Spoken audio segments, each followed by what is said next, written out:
your source for automotive reviews, analysis, and maintenance. Hi, and welcome to Drive, your source for automotive reviews, analysis, maintenance, and restorations. Please subscribe to the channel, like the video, and follow us on Twitter. Hi, I'm Chris Capredoni, and this is part 3 of the 2004 320i restoration project. When I purchased this vehicle, it was not starting. It was actually totally dead. After extensive problem solving and testing, I determined it was the ECM/DME, the immobilizer, and the transponder and the fob that were all faulty. They were most likely damaged when the previous owner repeatedly tried to start the vehicle using jumper cables with another vehicle, which is an absolute no-no for BMWs. So what I did was I sourced online a complete set from a parts BMW 3 Series. An important note is that they came unwiped, meaning they still had the original programming from the donor vehicle. I installed the 2 circuit boards and had to have the ECM reprogrammed to this vehicle's VIN number. So what I did was I called a local company, S&J Automotive, to make a house call and reprogram everything. Then it started, probably for the first time in a year. So I will go into detail on how I installed the boards and how I installed a new battery and reset everything so that this vehicle I can continue on restoring this vehicle.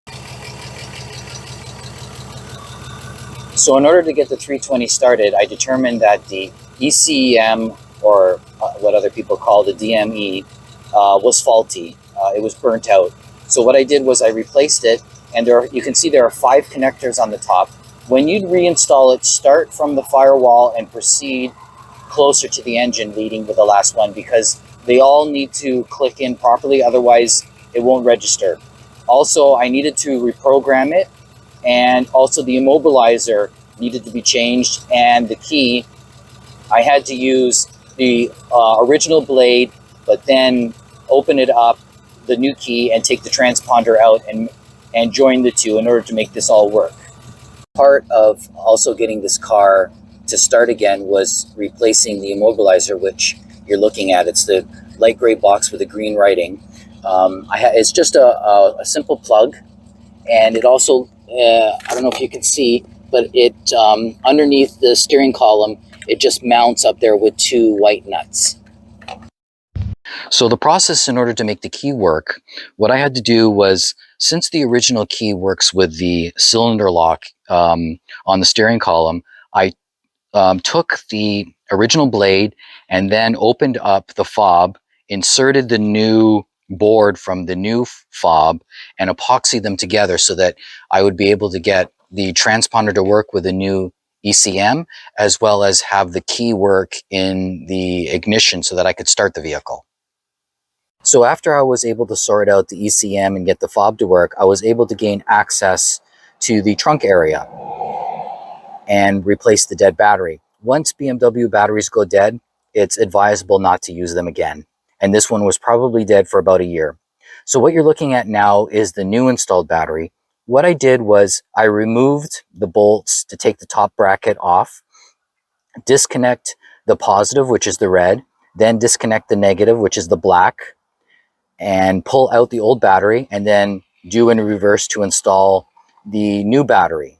This battery does not need to be registered because there is no battery sensor for this year of 3 Series. So I didn't need to go through the registration process in order to sync it up with the ECM. Since we're talking about batteries, what I have over here is a 10-watt ohm resistor.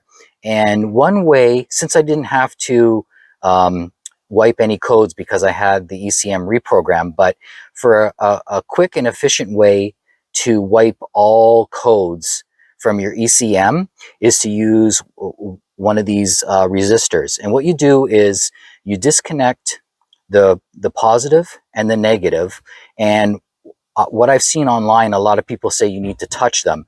Never do that, please. What you need to do is connect the positive to one end of the resistor and then the negative to the other end of the resistor, and then walk away for 10-15 minutes. What this will do is it will safely drain the electricity from the system. And then once that's done, the ECM codes that are stored there will be eliminated. Then what you do is you reinstall the battery, positive first, negative, and what should happen is anything that was stored, either short-term or long-term, in that ECM will be eliminated. Just a little trick. These resistors aren't very expensive, probably less than $5. I think I got a pair for $10. So very effective way of deleting codes. Thanks for continuing to watch the 320i Restoration Project series. More videos will continue to be published as I move further ahead to bring this BMW back to life and take it back on the track. Remember to subscribe to our channel and like the video.